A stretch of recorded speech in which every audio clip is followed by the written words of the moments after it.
నాయకులు అన్నట్టు ఓన్లీ కక్ష సాధింపు చర్యల కేటీఆర్ గారి భాషలో చెప్పాలంటే లొట్టపీస్ కేసా ఇది? ముందుగా మీకు ప్యానల్ మిత్రులకు, వీక్షకులకు, ప్రేక్షకులకు శుభ సాయంత్రం. ఇక్కడ ఇప్పుడు ఏమైందంటే మొట్టమొదటి నుంచి మన ఇప్పుడు రాజ్యాంగంలో ఉన్న లొసుకులతోనే ఇవన్నీ నడుస్తున్నాయి. రాజ్యాంగ స్ఫూర్తి 1940 ఎప్పుడైతే 50లో రాసినాడు పరిస్థితి వేరు, ఇవాళ 75 సంవత్సరాలకు ఏదైతే ఉందో పరిస్థితి వేరు. అప్పుడు సంస్థల కోసం, వ్యవస్థల కోసం ఉద్యోగస్తులు పనిచేసారు, నాయకులు పనిచేసారు. ఏదైతే ఉందో మనుషులు నిరాడంబరంగా ఆనెస్ట్గా చేయడం జరిగింది. ఇప్పుడు ఏమైంది, సీన్ రివర్స్ అయిపోయింది. ఇప్పుడు ఏదైతే ఉందో వ్యవస్థల కోసం, సంస్థల కోసము, వ్యక్తుల కోసము, రాజకీయ నాయకుల కోసము, ఉద్యోగస్తుల కోసం సంస్థలు, వ్యవస్థలు అన్నీ బలైపోతున్నాయి.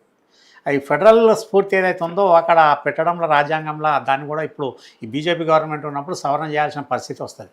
ఎందుకంటే సింపుల్, 200 రూపాయలు తీసుకున్న అధికారి కానీ, ఆఫీసర్ కానీ, అటెండర్ కానీ వాడు ఏసీబీ కోసుకోతాడు, జైలు కోతాడు, కేసు భరిస్తాడు. ఇక్కడ కోట్ల రూపాయలు దుర్వినియోగం అయితే అది 55 పిచ్చకుంట్ల లొట్ట పీసు అన్నది అది మీనింగ్లెస్. 55 కోట్ల, 55 లక్షల, 55,000 ఇర్రిలవెంట్. అది పద్ధతి ప్రకారం పోయిందా, పద్ధతి తప్పిపోయిందా అన్నది ఇంపార్టెంట్. ఇక్కడ ఏదైతే ఉందో మొట్టమొదట ఈయన ఒక్కనే మునగాన్ని పిలిచింది కాదు కదా, పివి నరసింహారావు గారిని పిలిచారు, ఇందిరాగాంధీ గారు కూడా పే చేశారు, లాలూ యాదవ్ గారు జైల్లోకి పోయినరు, ఇప్పుడు ఆయన మీద నడుస్తున్నది, మధు కూడా పోయిరు, జయప్రద మీద, జయలలిత మీద కూడా శిక్ష పడ్డది, కేజ్రీవాల్ మొన్నటికి మొన్న పోయొచ్చాడు, అదే వీళ్ళ కవిత కూడా మొన్న పోయొచ్చింది, తర్వాత వైఎస్ జగన్ పోయొచ్చాడు, చంద్రబాబు నాయుడు పోయొచ్చిండు, భజన్ లాల్ పోయొచ్చిండు, రాహుల్ గాంధీ, సోనియా గాంధీ కూడా ఫేస్ చేస్తున్నారు. ఇక్కడ ఏదైతే ఉందో వీళ్ళకు ఒక ఏసీబీ కానీ, ఈడీ కానీ, లేకపోతే ఇన్కమ్ ట్యాక్స్ కానీ ఏదో వీళ్ళేదో అది ఏదైతే ఉందో అది ఒక అంటరాని, లేకపోతే అది ఒక రెడ్ లైట్ ఏరియా లెక్క ఫీల్ కావాల్సిన అవసరం లేదు. రాజ్యాంగబద్ధంగా ఏదైతే ఉందో నిర్మాణ్యతం కాబడ్డ సంస్థల ముందట ప్రతి ఒక్కరు పోవాలి, అందరు దానికి సమానమే. ఇక్కడ ఈ దరిద్రం ఏంటంటే రాజ్యాంగంలో రాసింది ఎట్లా రాసిరో ఏం చేసారో కానీ 200 ఉద్యోగము, 200 ఏసీబీలో దొరికినోడు వాడు సస్పెండ్ అయిపోతాడు 24 గంటలు రిమైండ్ కాగానే. కేసు ఒకవేళ ప్రూవ్ అయితే వాడి ఉద్యోగం ముడుతుంది. ఇక్కడ రాజ్యాంగంలో అదే ప్రజాప్రాతినిధ్య చట్టం కింద వీళ్ళు నాయకులు కేసు అయిందనుకోరి ఏం కాదు, జైలు ఉన్నాడు అనుకోరి నామినేషన్ వేసుకోవచ్చు, గెలవచ్చు. ఒకవేళ నిరూపణ అయినాక కూడా 6 ఏళ్ల తర్వాత మళ్ళా పోటీ చేయవచ్చు. ఇది రాజ్యాంగంలో ఉన్న చాలా గొప్ప విషయాలు అన్నట్టు. అది ఎట్లా రాసిరో ఏదో. ఇంకోటి రిజర్వేషన్ల కాడ అరే ఒక కుటుంబానికి వచ్చినాక ఒక గెస్టెడ్ అధికారి అయిన తర్వాత కానీ, ఒక ప్రజాప్రతినిధి ఎమ్మెల్యే కానీ ఎంపీ అయిన తర్వాత వాళ్ళకి ఇవ్వకూడదు, ఆ కండిషన్ పెట్టాలి. ఇంకొక ఏదైతే ఉందో ఇంకొక కుటుంబం బాగుపడుతుంది కదా, వాళ్ళు ఎక్కడ ఎవరు అర్హత కావాల్సిన వాళ్ళు పొందరు. ఒక్కొక్కరు 3 తరాలు 2 తరాలు వంశపరంపరంగా ఉద్యోగాలు అనుభవిస్తున్నారు. ఇంత దౌర్భాగ్య పరిస్థితి ఎక్కడ ఏ దేశంలో ప్రపంచంలో ఉండదు మన దగ్గర అన్నట్టు. ఇక్కడ పోతే ఓటుకు నోటు అన్న దాని మీద వీళ్ళు మాట్లాడడం తప్పు. ఇక్కడ రేవంత్ రెడ్డి ద్వారా డబ్బులు తీసుకున్నాడు, ఇయ్యలే, ఆయన తీసుకోలే, ఇచ్చిండు, అవి ఇచ్చిండు. ఇచ్చినప్పుడు ఇది హ్యాచ్డ్ ప్లాన్ ఏదైతే ప్లాన్ వేసి ఆయన ట్రాప్లో లాగిరు. అది ప్రూవ్ అయినాడు అప్పుడు కానీ ఆయనకు వస్తుంది. ఇక్కడ ఇదే పార్లమెంట్ లో బంగారు లక్ష్మణ్ కూడా నోట్ల దాంట్లో దొరికిండు. మన్మోహన్ సింగ్ అది ఏదన్నా కాదు, వేరే కేసు. అరే పార్లమెంట్ ఏ కేసు అన్నా కానీ నోట్ల కట్టలు పార్లమెంట్ లో దొరికినాను, నిండు పార్లమెంట్ లో రాజ్యాంగ సభలో దొరికినాయి. అటువంటి దాని గురించి ఒకటి వీళ్ళు ఇన్ని రకంగా కేటీఆర్ కూడా వీళ్ళన్నీ ఏదైతే ఉందో వీళ్ళు మాట్లాడే విధానం మార్చుకోవాలి ఫస్ట్ ప్రజలల్లో. నువ్వు ఎంత ఉండను, గంధం చెట్టు ఎంత కొట్టినా గంధం వాసన రావాలి, దుర్గంధం రాకూడదు. నేను ఒకటే అడుగుతా, వీళ్ళకు జగన్ కానీ చంద్రబాబు నాయుడు వీళ్ళందరూ పోయినప్పుడు వీళ్ళకు నేనేమంటున్నా, వీళ్ళు ప్రజా క్షేత్రంలో ప్రజలకు సేవ చేయడానికి వచ్చినప్పుడు వీళ్ళ ఆస్తులు ఏ రకంగా పెరుగుతాయి, ఎట్లా పెరుగుతాయి. అదే బీజు పట్నాయక్ 50 ఏళ్ళ నుంచి మొదలు పెడితే మొన్నటి నవీన్ పట్నాయక్ 2024 దాకా ఆయన చర ఆస్తులు మొత్తం 7 కోట్లు. 50 ఏళ్ళ ప్రస్థానంలో వాళ్ళ తండ్రి ఆ కాలంలో పైలట్ 1947 కంటే ముందు. అటువంటి వాళ్ళని ఆస్తులు 7 కోట్లు ఉంటాయి. వీళ్ళు ఒక్కొక్కరు 2001 లేనిది, 4 లేనిది, 9 లేనిది, 14 లేనిది, 18 లేనిది, 24 లేనిది ఎట్లా పెరుగుతాయి? వీళ్ళు నాకు విచిత్రం అనిపిస్తుంది. ఇక్కడ కేంద్ర ప్రభుత్వం కూడా సంస్థలు కూడా ఇన్కమ్ ట్యాక్స్ డిపార్ట్మెంటు ఏం చేస్తున్నది? వీళ్ళు అఫిడేవిట్ ఎలక్షన్ కమిషన్ అఫిడేవిట్ తీసుకొని ఎట్లెట్టున్న స్క్రూటినీ చేస్తురా? లేదు, ఇష్టారాజ్యం ఉన్నది. ఈ రకంగా ఏదైతుందో దోపరికము, ఇప్పుడు వ్యవస్థలు మొత్తం నాశనం అయిపోయినాయి. మనకు ప్రజాస్వామ్యం వచ్చింది. నేను ఏమంటున్నా, 754 సంవత్సరాలు బానిస బతుకులు బతికినా కూడా ఇంకా ప్రజలకు ఏదైతుందో బుద్ధి రాలేదు, జ్ఞానం లేదు. ప్రజాప్రతినిధులు దోపరికానికి వస్తున్నారు. ఇప్పుడు అక్షరం రానోడు ఆర్థిక మంత్రి అవుతాడు, అక్షరం రానోడు మాత్రం అటెండర్ కాలేడు. రాజ్యాంగంలో లొసుగులు చూడురి. అక్షరం రానోడు ఆర్థిక మంత్రి అవుతాడు, అక్షరం రానోడు ఆ అటెండర్ నౌకరు కూడా రాదు ఉద్యోగంలో, ప్రభుత్వం. ఇది ఈ అతాటి ఒకటి. ఇంకోటి ఏంటంటే వీళ్ళు ఇప్పుడు మోడీ సమక్షంలో మన రామరెడ్డి గారి ద్వారా మెసేజ్ పోవాలి. ఇప్పుడు అమెరికాలో 10 లక్షల జనాభాకు 150 మంది జడ్జిలు ఉన్నారు. మనకు మినిమం కనీసం లా కమిషన్ రిపోర్ట్ ప్రకారం 10 లక్షల జనాభాకు 50 మంది జడ్జిలు ఉండాలి. ఇప్పుడున్న జ్యుడిషియరీ సిస్టమ్ దీని ప్రకారం పోతే ఒక కేసు వేస్తే 50 ఏళ్ళు ఒక తరంలో అయిపోయే పరిస్థితి లేదు. ఇంత రకంగా ఇంత దౌర్భాగ్యమైన స్థితి, ఈయన స్థితికి మన ప్రభుత్వం నడిపిస్తున్నదంటే ఎంత భయంకరంగా ఉంటుంది. ఇప్పుడు నేను న్యూజిలాండ్ ఉన్న ఒక నాది స్టోర్లో ఏదైతే సూపర్ మార్కెట్లో క్యాష్ రిజిస్టర్ దొంగతనం అయితే 1/2 అవర్లో పట్టుకున్నారు. 1 మంత్లో కేసు డిసైడ్ అయిపోయింది. ఏది 96లో చెప్తున్నాను నేను, 2 ఇయర్స్ నుండి వచ్చిన. అట్లా ఇప్పుడు వీళ్ళు ఇవి వచ్చిన వాళ్ళంతా ప్రతి ఒక్కరు కూడా ఇది పొలిటికల్గా బిజినెస్ అయిపోయింది తప్ప ప్రజలకు సేవ చేద్దామని వచ్చలేదు. ప్రజలను సేవ్ చేయడం, గుండు కొడదాం అనేది ఉన్నది. ఇంకొకటి, గతంలో కాంట్రాక్ట్లు చేసినప్పుడు గవర్నమెంట్ ఎస్టిమేషన్స్ వేస్తుండే ఏది ఎంత అన్నది. ఇప్పుడు అది ఏం లేదు, వీళ్ళే డిపిఆర్ వేసుకోవాలి, కాంట్రాక్టర్లు ఇష్టం రాసుకోవాలి, తీసుకోవాలి. ఇంకొకటి, మన కూలేశ్వరం అంటే మన కవిత ఆ పేరేంది పావని గారికి కోపం వచ్చింది. నేను ఒకటే అడుగుతా పావని గారిని, బాక్రా నంగల్ కానీ, హిరాకూడ్ కానీ, తర్వాత ఏది శ్రీరామ్ సాగర్ కానీ, నాగార్జున సాగర్ కానీ, శ్రీశైలం కానీ, పెరియారు 100 ఏళ్ళ కింద కట్టిన పెరియారు డ్యామ్ కానీ, చాలా ఈ డ్యామ్లలో ఎక్కడ ముల్ల పెరియారు అదే ఒక్క డ్యామ్ కూడా డ్యామేజ్ అయిన దాఖలా లేవు. ఇవాళ నిజాము మన మూసీకి కట్టిన రిబేట్ ఏదైతే రిటైనింగ్ వాల్ కూడా డ్యామేజ్ కాలేదు. ఆర్ట్స్ కాలేజ్ ఎప్పుడు కట్టిరు? 100 ఏళ్ళ కింద కట్టిరు. ఇప్పుడు డ్యామేజ్ కాదు. 425 ఏళ్ళ కింద కట్టిన చార్మినార్ కూడా అట్లనే ఉంటుంది. ఇవన్నిటికి ఏంది ఇక్కడ వైఫల్యం? ఎక్కడ? కాళేశ్వరం అన్న దాని మీద నీకు ఫీజిబిలిటీ రిపోర్ట్ ఎవరు ఇచ్చారు? అక్కడ నువ్వు సాయిల్ టెస్ట్ చేసినావా?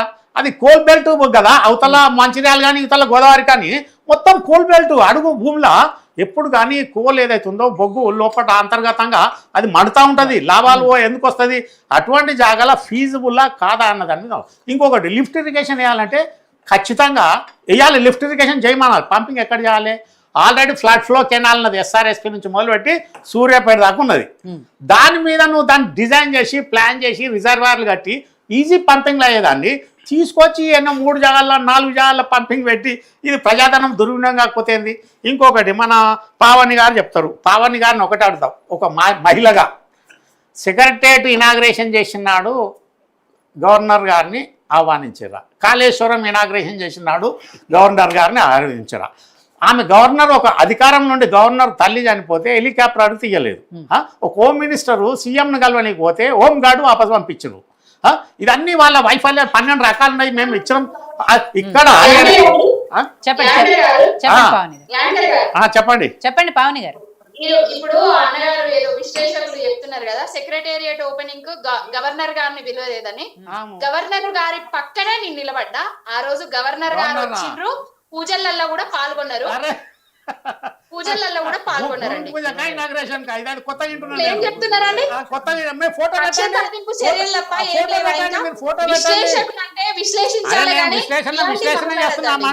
ఇక్కడ ఇంకొకటి, మీరు దివాలా అన్నారు కదా, దివాలా మాటలు వాళ్ళు మాట్లాడు కాదు.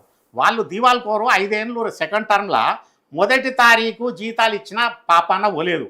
12 ఏళ్ళు 60 నెలలు ఏదైతే ఉందో నభూతో భవిష్యత్తు భారతం రామాయణం కాలం మొదలు పెడితే ఇప్పటిదాకా కూడా మొదటి తారీఖు జీతాలు ఇవ్వలేని దరిద్రమైన దౌర్భాగ్యమైన ప్రభుత్వం ఏది ఉండే అంటే బీఆర్ఎస్ సెకండ్ టర్మ్లో ఆ దాఖలాకి వచ్చింది. నీకు ఎన్ని లక్షల కోట్ల అప్పు తెచ్చినావు? నీ దగ్గర లెక్కలు లేవా? ఇవన్నీ లేవా? నేను ఏమంటున్నా, విశ్లేషణ కాదు, మీ వైఫల్యాలు చెప్తున్నా. నేనేమంటున్నా, ఇక్కడ విన్నాను కాంగ్రెస్ను కూడా నేను ఇప్పుడు ఏమంటున్నా, ఇక్కడ నేషనల్ హెరాల్డ్ వాళ్ళు కూడా కాదు. నేషనల్ హెరాల్డ్ ఒక ట్రస్టు, డబ్బులు ఎవరై వాళ్ళ తాతది కాదు. అదొకటి. వీళ్ళు కూడా కాంగ్రెస్లో హామీలు ఇచ్చిర్రు ఇది ఉన్న దాని మీద. నేనేమంటున్నా, హామీలు ఇచ్చిన దాని మీద నిలబెట్టుకోవాలంటారు కదా, వాళ్ళకి చెప్పుకొని చేతన అవుతలేదు. వాళ్ళు ఇప్పుడు ఏమంటారు అంటే ఎవరిది నోరున్నోనికి ఊరప్పజేయాలన్న ఊరప్పజెప్పాలన్న పరిస్థితులు అది. వీళ్ళకు వచ్చిన 100 ఓట్లల్లో 37 ఓట్లు బెనిఫిషరీస్ బీఆర్ఎస్ కేసీరు, 39 ఓట్లల్లో Muslims, youth, employees, business community అంతా కాంగ్రెస్ కేసీరు. 14 ఓట్లు ఏదైతే వచ్చినాయో 100కు బీజేపీకి ఎమ్మెల్యే ఎలక్షన్లా, అది మళ్ళీ ఎంపీ ఎలక్షన్ వచ్చేవారు పెరిగింది. అదే 35 35% వచ్చింది. ఎట్లా పెరిగింది, ఎందుకు పెరిగింది? అదే దాని మీద ఈ రోజుల్లో కూడా నేను ఒకటే చెప్తాను, మీరు ముక్కుసూటిగా మీదే పావని గారు మీ మొత్తం అఫిడవిట్లు తీసుకొని దాని మీద మా చర్చ పెడదాం. అదే నవీన్ పట్నాయక్ తీసుకుందాం, ఎట్లున్నాడు ఒక రాష్ట్రంలో ఒక మంత్రి 24 ఏళ్ళు 24 ఏళ్ళ 2 నెలలు ఏకదాటిగా పరిపాలించిండు, ఆయన మీద ఒక కరప్షన్ మచ్చుందా? అటువంటి నేను ఏమంటున్నా, వాళ్ళు కనీసం ఒక టర్మ్ పోయినా సెకండ్ టర్మ్కి వచ్చినప్పుడన్నా సిస్టమేటిక్గా పాటించిన పరిస్థితి ఉండే. ఇలా ప్రజలు ఎందుకు పక్కకు పెట్టిర్రు? ఎప్పుడే కానీ మనిషి నువ్వు పొట్ట నిండా పెట్టి ఈపులో కొడతా అంటే భరించారు ఎప్పుడే కానీ. ఎప్పుడే కానీ మనిషి ఒకటి ఉండరు. ఇవాళ మన దౌర్భాగ్య పరిస్థితికి కారణం ఏదైతుందో ఈ ఫెడరల్ వ్యవస్థ. ఇవాళ చైనా 145 కోట్లు, భారతదేశం 146 కోట్లు. ఆర్థిక పరిస్థితి ఏముంది? మనది 5 ట్రిలియన్లు, వాడు 20 ట్రిలియన్లు. ఎందుకున్నది ఇట్లా? ఎందుకంటే ఇవాళ ఆన్లైన్ గేమింగ్లా ప్రపంచం మొత్తంలో హయ్యెస్ట్ గేమింగ్ ఆడేది ఎక్కడ అంటే భారతదేశం. 45% జనాభా 45% గేమ్ ఆన్లైన్ గేమ్స్ పరిస్థితికి వచ్చారు. ఎందుకు వచ్చారు? ఇక్కడ అన్ని ఎడ్యుకేషన్ సిస్టమ్ కానీ అన్ని కానీ టోటల్ కొలాప్స్కి వచ్చింది. వీళ్ళు వచ్చిన తర్వాత ఒకటి ధరని చెప్తా, పావని చెప్పాలి. ఇప్పుడే మాకు ఏదైతే ఉందో మా భూమిలో కానీ, ఇంతకుముందు మా భూమి ఉండే, మా భూమిలో ఏదైతే ఉందో విలేజ్ పాని మొత్తం వచ్చేది. ఇవాళ తర్వాత మళ్ళీ కాంగ్రెస్ వాళ్ళు కూడా అదే పని చేసారు. ఇప్పుడు ఇదే భూభారతిలో వాళ్ళు చేసేది అదే ఉన్నది. ఒకటి 2020లో ధరని పెట్టక ముందు మా భూమిలో ఏ గ్రామమైనా పాహని మొత్తం డిస్ప్లే అయ్యేది. మొత్తం పాని, కరెంట్ పాని మొత్తం డిస్ప్లే అయ్యేది. ఇప్పుడు ఆంధ్రాలో ఉన్నది అది సిస్టమ్ 13 ఓపెన్ అవుతుంది. మీరు కొట్టుకొని చూసుకోరు, ఆంధ్రాలో ఏ జిల్లా, ఏ మండలం, ఏ ఊరు అయినా మొత్తం విలేజ్ పాన్ అవుతుంది. పబ్లిక్ డాక్యుమెంట్ డిస్ప్లే చేయాలి కదా. తీసుకొని వచ్చి ఒక సర్వే నెంబర్లో 100 సబ్ డివిజన్ ఉంటే 100 సార్లు కొట్టుకోవాలి ఒకదానికి. అది వాళ్ళు చేసిన గొప్పతనం అన్నట్టు. ఇప్పుడు భూభారతిలో కూడా సేమ్ సిచ్యువేషన్. అది ఉరగబెట్టింది లేదు, ఏం లేదు. అంతే పాత సీసాల కొత్త సీసాల పాత సారా. వాళ్ళు ఉరగబెట్టింది ఏం లేదు, దానికి చెప్పిందా వినేది లేదు. ఒక సిస్టమ్ ఫాలో కావాలంటే దానికి ఒక ప్రొసీజర్ ఉంటుంది, పద్ధతి ఉంటుంది. ఇప్పుడు ఓటర్ ఆ రకంగా చేయాల్సింది వదిలిపెట్టేసి ఇప్పటికి కూడా నేనేమంటున్నా, ఇప్పుడు ఇవన్నీ కూడా వీళ్ళు కాంగ్రెస్ మీద బురదలడం అనేది పక్కబెట్టరు.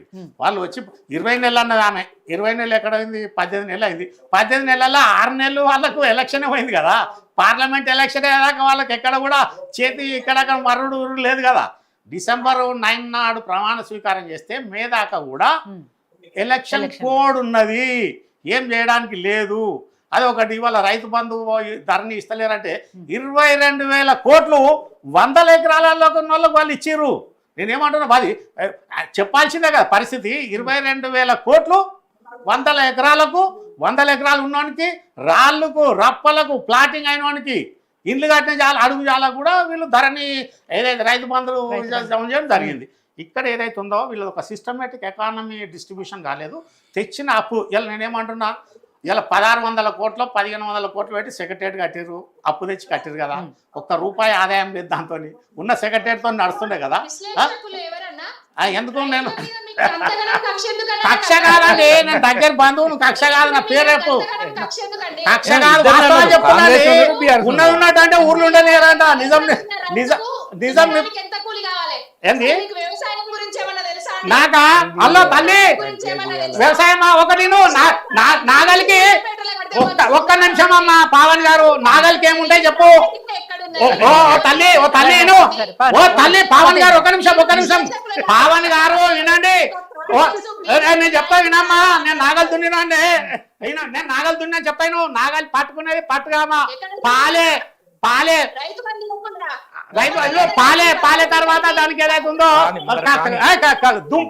దుంపకు కోల ఉంటది, కోలకు వార్నే ఉంటది, వార్నకు నాగలు ఉంటది, దుంపకు దుంపశీల ఉంటది, కొండి ఉంటది. అవన్నీ మాట్లాడాను అమ్మా. నేను చెప్తాను ఇరిగేషన్ అడగకున్నా వయసు మీ కేసీఆర్ మీరు అందరు రాకముందు లీడర్షిప్ చేసినా నడి పట్టణంలో అయినావా? నా స్కూల్ ఇది. కేసీఆర్ పక్క ఊరే నాది. మాకు మధ్యాహ్నం వాగాడడం దగ్గర 10 ఎకరాల బంధుత్వం వినవా? నా పేరు అడుగు రాత్రి మళ్ళీ ముచ్చట్లేదు అడిగిన దానికి ఇంత ద్వేషం అనగా వాస్తవాలు మాట్లాడితే ఇప్పుడు నిజము నిప్పు లాంటిది, నిజం నిప్పు లాంటిది. పావని గారు అనింది కేసీఆర్ గారు అంటే ఎందుకు ద్వేషం వల్ల? ద్వేషం అన్నది కాదు, నేను ద్వేషం కేసీఆర్ గారిని ద్వేషం వల్ల ఆవిడ రైతులకు అంటే ఎందుకు రైతుల గురించి ద్వేషం అంటలేదండి. రైతులకు ఇవ్వాలి, ఇవ్వదని ఎవరంటారు? రైతులకు ఇవ్వాలి కదా, మీరు ఎందుకు ఇప్పుడు రైతులకు ఇవ్వాలి. 18,000 కోట్ల రూపాయల గురించి అన్నాడు. వ్యవసాయం దేశాన్ని అంటే చెప్తున్నాను. నాకు వ్యవసాయం గురించి చెప్పలేదమ్మా. నాకు మోటార్ గురించి చెప్తావా, నువ్వు రాటు గురించి చెప్తావా? చెప్తాను నేను. సరే సతీష్ గారు తెలుసుకొని మాట్లాడండి. ఏం తెలుసుకోండు? ఎవరికి అని రాతనేమో మంచుకున్నది. ఉన్న రాతలంతా మీరే దరిద్రం పట్టించండి. ఉన్న రాతలని మీరే దరిద్రం పట్టించారు. చూడమ్మా తల్లి, నేను రెవెన్యూ డిపార్ట్మెంట్ లా ఉన్నది మాట్లాడుతుంది. మాట్లాడతలేరు ఇవాళ.